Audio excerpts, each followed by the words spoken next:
With Rob and Tony now, and we're talking about the end.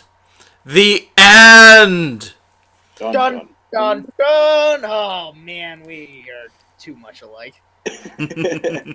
So, for a good campaign, you've been running it, you've been going it, you see the final BBG fight going, you see that you've got to get everything lined up, you've got a session or two to go. What do you do to prepare for this? What ducks do you need to get in a row, and how do you make them cry? Well, first of all, I think one of the most important things about bringing a campaign to the end is the payoff, right? You've spent however long, whether it's, 5, 10, 15, 30 sessions, however long, crafting all these stories and plot lines and characters and everything. And you got to make sure that you pay off all of those plots that you kind of set in motion. So, make sure all those arcs are coming to an end, that's fulfilling and doesn't leave too many open questions. Make sure that, if the bad guy's going to get his comeuppance, he's going to get his comeuppance. The heroes will ride into the sunset, whoever falls in love, someone, makes the ultimate sacrifice, all those things that you've set up over that course of time have to come to fruition. I think that's number one important. Give the players what they want. Is that your kind of your advice on there? As Um, opposed to letting the chips fall where they may, but give them where what their the satisfaction that they've been going toward. I don't know if it's necessarily giving them what they want explicitly, but Rob seems to but have a definite opinion on that one.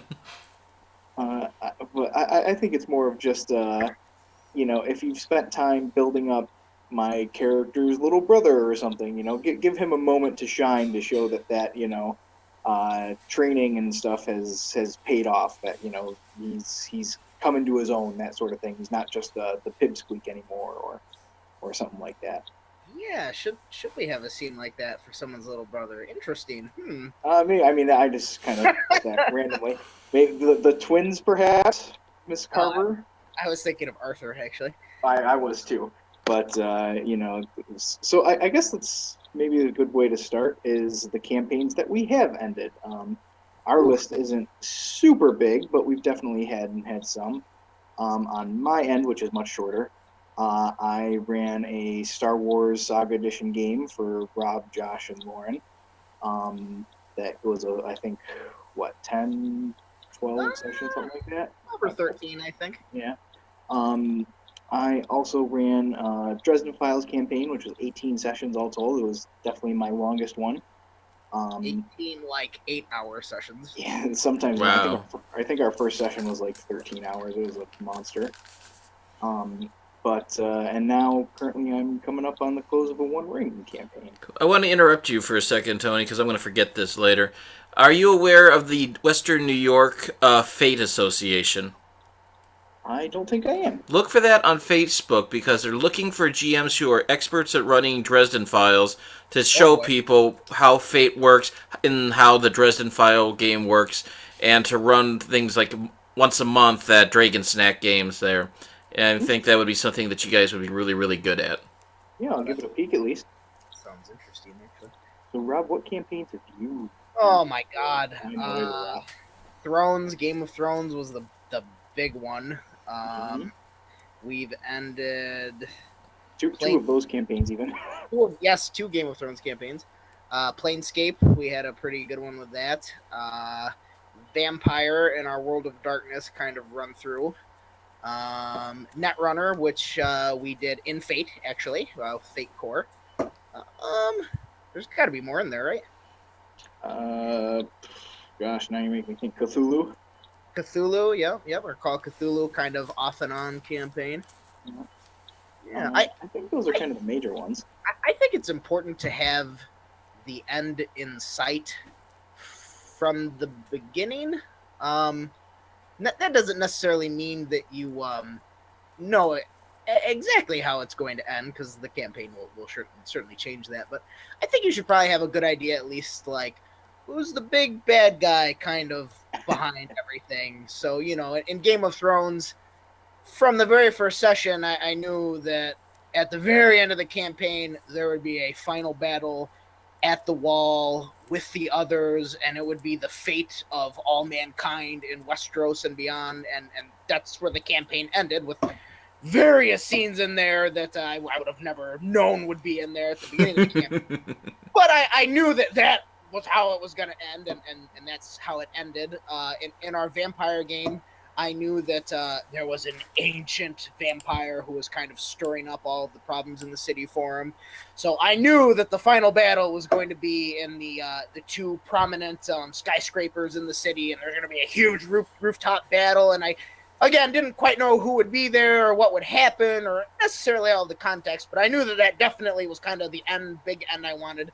And with it in sight, it made sort of writing the entire campaign up to the end that much easier. And if you do it that way, I think by the time the end kind of comes in sight, you'll know your players and your NPCs and your bad guys well enough that the end is for me always the easiest thing to write, because I know what plot lines need to be ended.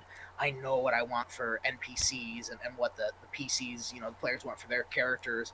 And honestly, ends are the easiest thing for me to write. Once you get past that kind of 75% mark, I usually start to breathe free air, because I know most of the campaign is in my hand by that point. Now, this is where Rob and I have a slightly differing opinion. Um, for the Star Wars game that I ran for them, I definitely had an outline and kind of knew the general idea. But for the big one, Dresden Files, I had no idea what was happening. Yeah, 'cause, I mean, basically, I had the role playing book for a year, I think, about it at that point, and Rob had just gotten into the novels after me, and was so enthralled by them. He's like, "We, you have to run it. You have to run it. Oh my God, you have to run it." So good news, in 2 weeks we're making characters, and I'm like, I haven't even opened this RPG book, so so I quick opened it. I think I've read through the character creation enough to when we made characters, and then Rob goes, "Okay, great, we made characters. In 2 weeks from today, we are playing." And I said, "I have not finished like the RPG book. I don't know the rules, and I don't have a story. So, oh boy, It's an um, 800-page book, isn't it? something like that." It's a pretty big book. So I think Saturday morning I finished and we writing a story for the first session, and we played that afternoon. Um, and it was just this, Rob was playing a wizard, Josh was playing this, kind of plain human marine vet sniper guy. And I was like, okay, well they'll fight some rogue wizard, and that's that. And I was like, okay, well that went really well. So what's next? So I kind of was like, well, I know I definitely want to have a session where like the Knights of the Cross are in there, or a session where they fight against ghosts, or a session where they fight against vampires and stuff. So that was kind of like my first big arc of the campaign, was just those just random, kind of monster of the week sessions. Mm-hmm. And as I got further, I was like, well, I need to have an overall goal for the campaign. And if you're familiar at all with Dresden Files, there's the Black Council, very secretive and all that stuff. So I was like, well, I want the Black Council to be the bad guys. I don't know anything about the Black Council from the book, so that gives me a lot of room to work. So I kept going, kept going, kept going, and I'm getting towards session, I don't know, 14 of the 18, and I was like, who's the bad guy? And I was thinking about it so much. Eventually, I just got to this point where I was like, okay, I I figured it out. It came to me, and I was like, oh, okay, so now I have this, and it was kind of interesting for me because the second to last session, I basically had them, go through this big mystery thing of what was going on, who was the bad guy, and I got to myself when I was writing, go back over each session and figure out how he had influenced that stuff, or how the Black Council had their hands in everything. So that was kind of a very interesting way to do it, I think, was to kind of build these characters in this world throughout, and then at the end be like, oh my God, there was something else going on the whole time. Question: Yes. if you had to do it again, would you have rather not done it that way, or would you have rather still done it that way? I don't know. With the hindsight 2020, I think it worked out really well the It way it did. did. It worked out real Um, well. I wonder if I think that probably if I had done like, oh well, in the campaign I made Harry Dresden the bad guy, the bad evil guy. Yeah, I think maybe I had planned that out from the beginning. I might have made different choices, and maybe for negative results where I might have tried to force that a little too much, be like, well, he's the bad guy, wink, wink, throughout, and maybe it wouldn't have been as impactful at the end. So I don't know. Interesting. Interesting. It's funny because we were talking before we went on the air, and the route that you're taking, the style of doing the gaming that you did with Dresden, is very similar to what I'm doing with the One Ring, where I'm have a bunch of tables and they say roll 6 times on here for a medium adventure or 7 times for a long adventure, and it's like okay, and so I'm kind of know a session by session plot line, but I have no idea of the meta plot. I have no idea of where the things are going, which is works real well because if I don't know if you've read The Darkening of Mirkwood, Tony, but it basically says if your characters are there, here's the adventure they can take part in, or they can just say forget it, or they can just hear about adventures that other people have had if they weren't in the right place at the right time as the years go by. So it really is a by this going by the what's that term? Is this your pants? Yeah, seat of your pants. It's totally going that, and I'm very interested. I'm glad to hear how yours kind of pulled off that way because I don't think half my group, unless they listen to the show now, are completely aware that I'm rolling tables and saying and listening to them say, "Oh well, let's see what happens."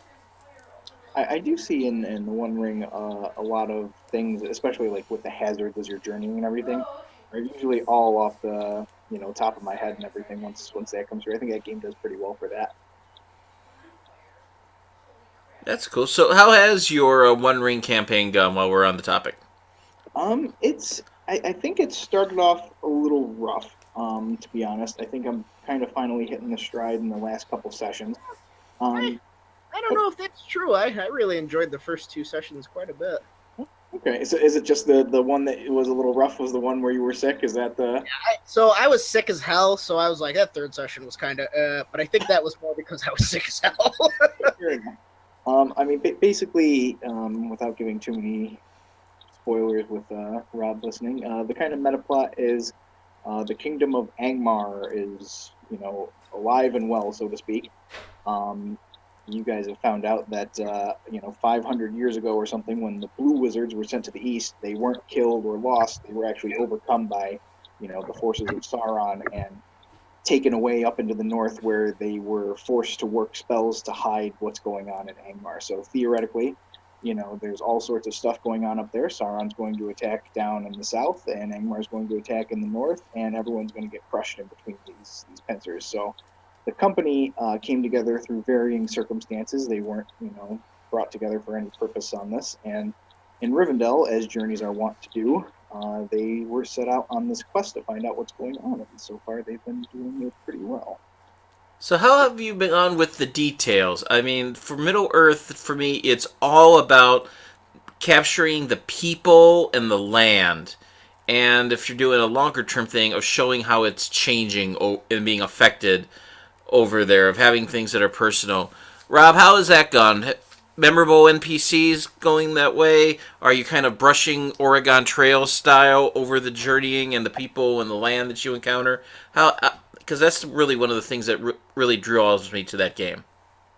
That game makes walking fun somehow. It'll be like, make a travel roll. It's like, oh yeah, oh we screwed up. Oh, this crazy stuff happens for whatever reason. It's just like, wow, I'm so intrigued by walking past a cave and looking into it, and wow, and like just the stupidest little shit is entertaining and fun, and makes it feel like you're on a journey, and that the world's kind of alive. And I think as far as like NPCs go, it's mainly been our company that's been really good and really entertaining, and sort of the interactions between all of us that I've really enjoyed. I kind of do this thing where Tony will describe something, and then I add that little flourish of Middle Earth to it in my own mind, and I expand on it, and it sort of he opens the door for me to walk through myself and get all these images, and have some really interesting images I've concocted for myself on top of what he's described in that very Lord of the Rings fashion. Because I've on the players several times have had me on the fly have to come up with the homesteads of places that they know or places they encounter, and I bet the Dungeons and Dragons 5th edition Dungeon Master random tables for NPCs has just been invaluable. To where they reach the homestead that a dwarf knows, goes, yes, this is very close to Erebor, and I know these people, and they're great, and they love me here, and the father loves him, but the daughter who used to love him hates this guy's guts now, because the last time he was there, he got her fiance at the time, now husband, to enjoy getting drunk and playing basically the knife game from Alien, and he sucks at it, and he's chopped a couple of his fingers off in the process. So he loves seeing them. She's angry because he got her playing that game. And it just creates the conflict, creates story, and it creates a feeling that everything is a continuing story. Yeah, for me, I told them when I first started running the game, I was like, well, I'm definitely going to try and be a little bit wordy with my descriptions because that's very Tolkien, right? I mean, he's a wordsmith that goes on sometimes a little too long when he does his descriptions and everything. So I didn't want to go quite that far, but I definitely wanted to be like, the snow-capped mountains glisten in the morning fog, stuff like that, just to kind of, because I think that's very much of that world. Yeah. Um, and as like Rob said, I trust them enough to expand upon it in their minds to get theater of the mind and stuff. As far as NPCs go, um, I wanted to try and get the members of the company as fleshed out with backstories and as interesting as I could get them because these are the characters that they're going to spend as much time as the entire game with, pretty much. And like for me, when I watch Lord of the Rings, I care about Aragorn and Gimli and Pippin and everything. I don't care about the guy that they, brush past in Bree or in, Minas Tirith or anything. I don't care about those guys. Those are side characters. But in the book, But those guys get 4 pages at least. that's true. And that's all fine for the book, but I think that in I'm going to argue that's why I've never finished Lord of the Rings. it does those books at times do get tedious. I'll admit I love Lord of the Rings, but that's the thing. I wanted to keep more with the feeling of the movie where you have like that depth but still fairly streamlined. Um, so I gave each of the characters a unique voice. I'm trying to have like at least one session kind of per company member that kind of focuses on that sort of person. And as far as like bringing it towards the end, I want to make sure that everything that happens during those kind of character sessions is kind of brought to that fruition at the end, where everyone's going to have their moment, and the trials that they've faced throughout the campaign will you know make them able to kind of conquer those final challenges. So, without ruining things for Rob, what can you tell us that how of your process of how you're preparing for that in more detail? Um, I I created a fairly comprehensive outline for this campaign. I mapped out. I knew exactly what my kind of meta plot was, like we talked about, and then I said, okay, session one, and I wrote a paragraph of what happens in session one, and so on and so forth. And I've always kind of referenced back to that for each session that I've written. Obviously, things have changed a lot since then because characters' decisions, who they become, and everything. Josh, for instance, his character is a dwarf, and in the second session, they were traveling underneath the Misty Mountains, and they came upon basically treasure hoard or treasure vault of all this stuff, and everyone kind of got a piece of equipment or a weapon or something. And I said to Rob's character, I said, "Hi, Silly, you find this really nice ring. It's a ring with a blessing on it for awe skill and everything, and it's really finely made and it's super cool." And that was my intention, to be like, Rob, that is your thing that you are getting from this vault. And Rob goes, okay, well, I'm going to take it over to Farn, which is Josh's character. No. I asked, is it Elven or is it Dwarven? And you said Dwarven. So Yeah. Hycilia, being awesome, was like, well, I'm going to go over to Farn. Yeah. So goes over to Farn and goes, Farn, I found this ring. I think it's, Dwarven made. It looks pretty good. And Josh goes, oh, cool, thanks, and takes it. And Rob's like, all right, I guess I didn't find anything cool in the vault then. And that now has shadowed Josh's character for the past couple sessions, and Literally. yes, and it is going to come into play even more in the coming ones. I think. Did you have it make a corruption test on it? Oh God! All over with the corruption tests for Josh. The last session that we played, he actually had a bout of madness regarding it, or at least stemming from it. And just because of that, like I was like, it's the Ring of Nain or whatever, as I came up with it on the spot. Now, as I'm writing like this session in particular that we're going to play this weekend, there's more to that I've kind of come up with over the past year or so. Um, and it's all from that decision. And I think that hopefully by the end of the campaign, he will have overcome it or come to terms with it or something, and that'll kind of be his arc, so to speak. Um, but I want to give Josh that opportunity to play it out and to have it pay off at the end too. I think that's important. Is Lauren playing in this one, or is it Josh Robb? Just Josh and Rob. I control the other three kind of main NPC party members of the company. Although I do give the sheets to Rob and Josh. I thought Lauren would really appreciate One Ring. Not a big Lord of the Rings fan. She is playing in Rob's Mage campaign. She is enjoying Mage quite a bit. I'll let you take that one if you want to. Oh man, yeah.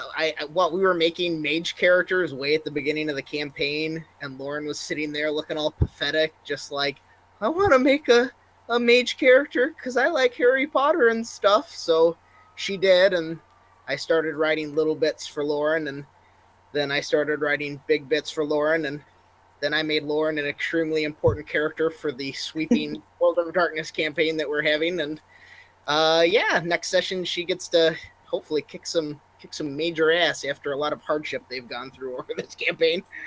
I think that her character Elle has had a huge arc over the course of this campaign. Yeah, she started out. She's the youngest in the Cabal, but at the beginning, Jackie, Tony's character, gets kind of tricked into working with the Seers of the Thrones, kind of the mage bad guys, without really realizing that they're total douchebags. And he helps his so-called friends out to sneak into the good guys sort of training school area, and the Seers pretty much murder everyone there. And Tony's character saved Lauren's character, unbeknownst to her, because she was unconscious at the time. And so for much of the campaign, Lauren had a real hate on for Tony's character. Like, you killed all of my friends. Like you helped them, you helped them get murdered basically. And then over time, she kind of found out that Jackie had saved her life. I mean, he literally ran out of the school as bullets are whizzing past him to save her life. And there was one session where everything was just so bleak and dark, and things were attacking their minds. And I was like, Elle, Lauren's character, was like, Elle, Jackie turns to you and he's saying that he hates you and he wants to kill you, and and all this stuff, and he like points a gun, and Lauren just looks at me and she shakes her head and she's like, no, Jackie's my friend, like I know. And she totally had this whole arc where she came to terms with losing her friends and that it wasn't Jackie's fault, and eventually is now extremely good friends with Jackie and cares about him. And this just amazing that she, who doesn't role play very often, had just this great character arc and has changed so significantly from the beginning. It's very cool. So how close are you to the ending of this campaign? Three more sessions. So how are you preparing for the end without ruining things for Tony? I kind of have everything set in my mind on kind of loosely what's going to happen. We'll see what choices they make in game, but I know kind of where the final confrontation is going to be. They already sort of know what it's going to involve. I mean, I some things are hidden, which they'll find out tomorrow, but they do definitely know kind of the big thing that's going on. And honestly, this campaign is sort of a small part in a bigger grouping of campaigns, so it's one stepping stone in kind of a larger World of Darkness campaign we're doing. And this campaign actually has sort of opened their eyes a little bit more to what the end of the entire kind of campaign of campaigns is going to be. So, which is what my next question was going to be. How do you do that? How do you make a campaign feel like this is the end of the campaign, but where the story can continue without you feeling like we just kind of ran out of gas? Well, if they screw up, it's probably going to be the end of everything for everyone. And if they don't, They most certainly have more enemies. This campaign in particular, I introduced some of the heavy player bad guys that are out there, kind of the big antagonist for the entire World of Darkness campaign we're doing.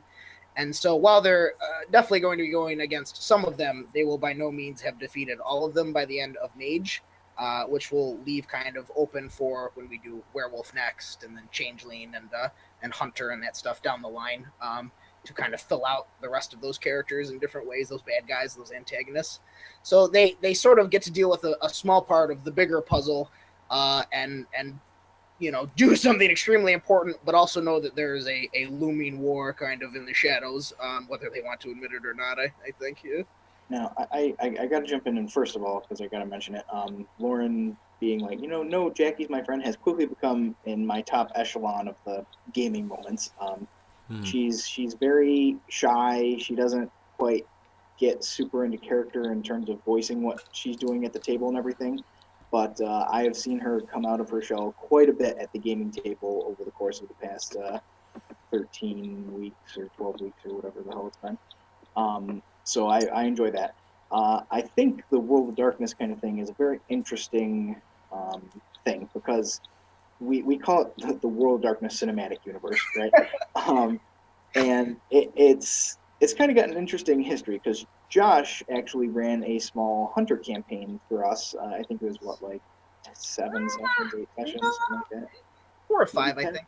Yeah, okay, so it wasn't very long, but Rob and I were working for Chiron Group, and we made these characters. I was an undercover cop trying to figure things out, and we fought monsters, and et cetera, et cetera. And at the end of the campaign, I had my character had killed Rob's character because he found out he found out that I was undercover. He took offense to that, and we got into a fight, and I shot him and everything. I lost quite sufficiently. I blew him away quite a bit. Tim Westbrook is a great shot. And then Rob decided, okay, I want to do vampire campaign. And as he did that, he goes to Josh. He's like, well, I'm thinking about maybe having those characters return. Like at the end of Josh's campaign, my character was like, okay, thank God everything's over. I can go back to being normal now and away from all these monsters. But then I got picked up by Task Force Valkyrie, and they said, well, you now have knowledge and you're good and you're going to work for us. So Rob goes, I'm going to use that in Vampire. And just to kind of cameo those characters and bring them back, and it kind of connected those worlds and everything. And I forget if it was right after we finished Vampire or if it was just before, but somewhere around then.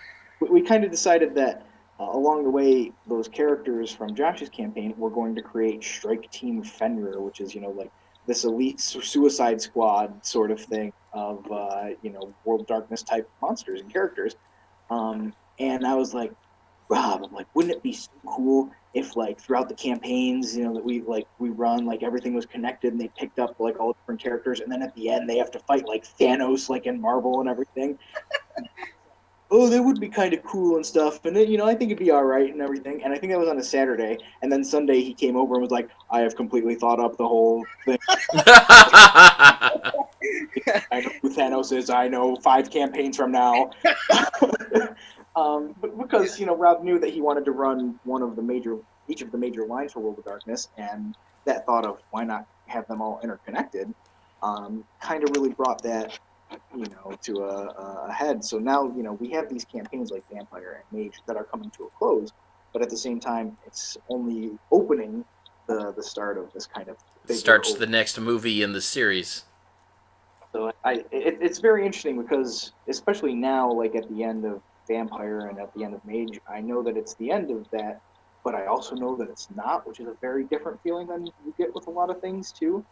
And I know that I'm gonna see Jackie West again. He's gonna come back at some point. Who's he gonna be in those couple of years from now? And I get to think about that, which gets me very excited because I like those characters. Mm-hmm. So let's go to another common thing that we have in here: threat detected. Yes. How did you when it was starting to get ramped up to? When did you know that it was getting near the end? Besides me dancing and going, "Oh my God, we're near the end of this." Actually. Well, that was a pretty clear indicator.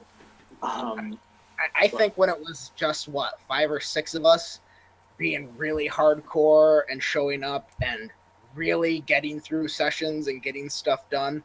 I think that sort of got it for me, where it was like, we are in the fast lane to the end of this campaign, and we are all in it to the end. Episode I 9. yeah, I agree. You know, we had that part in the middle where we swelled up to like 15 players or whatever it was, and then for various circumstances, we went down to, the last few sessions went by very quick, and we only had 4 or 5 people at each one. And it just felt like a bit more of I don't know if I want to say leveling out, but a smoother kind of, like, you can see the end in sight when that started to kind of happen. And, we definitely were in the game. It's like, well, you're talking to someone about the plans for this final weapon, the Sarlacc project and everything. Who has the plans? We have the plans. Oh my God, what's happening with the plans? So it definitely, kind of ratcheted up a little bit there. But then on top of that, you kind of did your little epilogue thing too.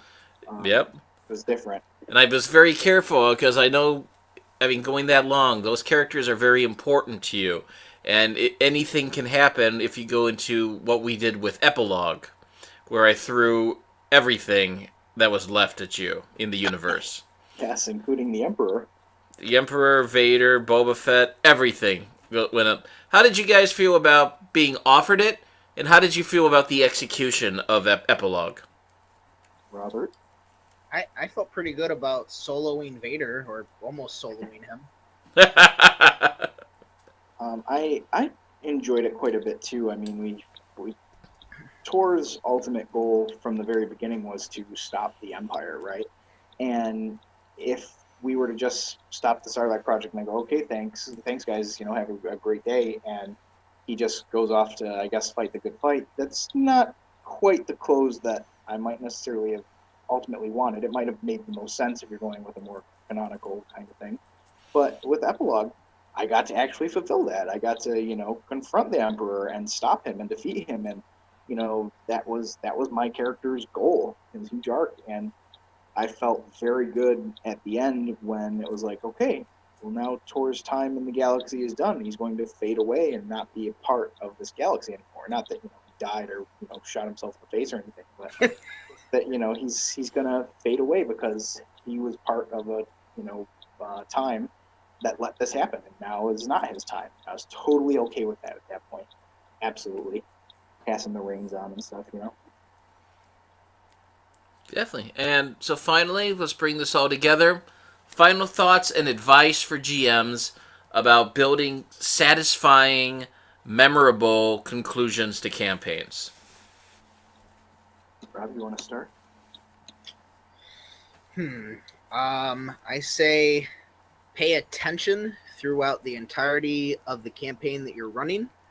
That will tell you what your players want out of their characters, what they want to see in the ending. And I think that's very important to giving them a satisfying conclusion, whether it's a good ending or a bad ending. I'd say make the final battle or final confrontation rememberable, even if it's not necessarily a difficult one or the hardest fight, but as long as it's extremely rememberable and epic in scope, even if it's not, Star Destroyers blowing each other out of the sky, it can still be epic for various other reasons.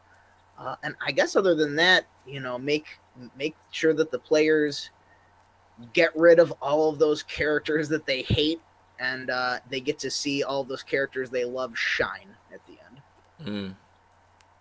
Yeah, I agree. Talk to your players. They'll, even going so far as to ask them, hey, what do you want? What do you see as maybe the end for this character? They might tell you, oh, I think he's going to sacrifice himself, or oh, I think he's going to live happily ever after, and you can kind of gear things towards that. That payoff of even your NPCs. If you have a really important NPC who's kind of stuck with them the whole time, give them their moment to shine, or let them kind of get their conclusion for their character arc. And I think, definitely plan out the end, even whether it's doing it at the beginning of the campaign and having your entire outline and knowing who the bad guy is and all that, or if you decide later on, going kind of back to Dresden Files, when I figured out who the bad guy was, I sat down and said, well, how does he fit into the end? And I planned that out very much with the few sessions that I had left. So I think that is very important because if you know how that's going to react or how that's involved, it's going to reflect a lot more than you trying to search it off the top of your head when it comes to it. I totally echo that listening to your players because you guys did something so beautiful off script at the very end of Dawn of Defiance when you just brought in all of the factions that you had made allies with. You brought the squibs in to be saboteurs. We did. You got all the Felucians were there. It was just a huge curtain call for everybody. And it was from your ideas and as a result of your actions and the alliances you made that I think really made that a very special ending, and it expanded the scope about 12 times what it was the way it was written, but it was so satisfying to see that happen. I have one last thing I have to bring up that I think is important because it's been used quite a few times in all of our games, and that is some ending credits. Oh, yes. Now, I think the first time they were used were actually in Threat Detective that I saw. Garrett put up the, starring and had all our names up in the Star Wars font and everything, and that was fantastic. I remember the thing that just absolutely warmed my heart is it was, starring Tony and Rob and Josh and, Steve and everyone. And then you had as Kellen Langolier, and like it feels so like a movie where he's the and credit and stuff, and it was great. Just totally got me. And I think like having that wind down is important. If you were to just be like, all right, guys, you've won, we're done. It's a hard stop, and that's rough. So to play that music or have the people, your players, be able to watch something or see something, and recognize that they were part of something big, I think is great. For Dresden Files, I made a video just using Movie Maker where I kind of did an old, 70s movie ending where I took pictures of all the characters and put like, so and so went on to live a happy life, and and where he worked, as the backstage manager. Yeah, so kind of did that and played some music over it. You know, Rob has kind of done that with Vampire, I think was the last one you kind of. Yes, Mage's ending credits are currently ready and are better than Vampires for certain reasons, I think. I'm getting better at it. And it's just like, the end credits of a movie. You sit there and you're able to kind of wind down, go, oh, that was so cool. Talk about those moments. You see pictures up maybe, and you go, oh, remember when that happened, or remember that character. And it gives you that time to cool off and, that nostalgia out about the campaign as opposed to just having that hard. That's really inspired. I really need to build one of some of those for the Indiana Jones campaign. Thank you for that idea. It's fun. I've put Movie Maker to use for a couple things now, and it's fantastic. I did an opening kind of prologue for the One Ring, very much like the movies and everything. Oh, cool! So I kind of it was pretty cool, yeah. There's so much history and everything. I was like, I need to let them know about this world because out of our group, I'm the Lord of the Rings nut, so I needed to let Josh and Rob know what was going on. So I figured, what better way to do that than that. And then even for Mage right now, Rob has started off every session with like a news broadcast. And at one point he found music just on YouTube that, was just like news music. And I was so enthralled by the little NPCs that he'd come up with and the music that I created the little news opening. Oh, it's so great. It might be the best thing I've ever done. It's fantastic. So great. And I play it, at the start of every session now. But it's kind of, even though it's opening a session, it kind of serves that same purpose of letting us all kind of get into that mindset or cool that sort of thing. So, well, thank you guys very much for joining us again, and we have a wonderful holiday full of wonderful gaming. Yeah, you too, Garrett. And don't forget to check out the look on Facebook for WNY Fate group. Will do. And hit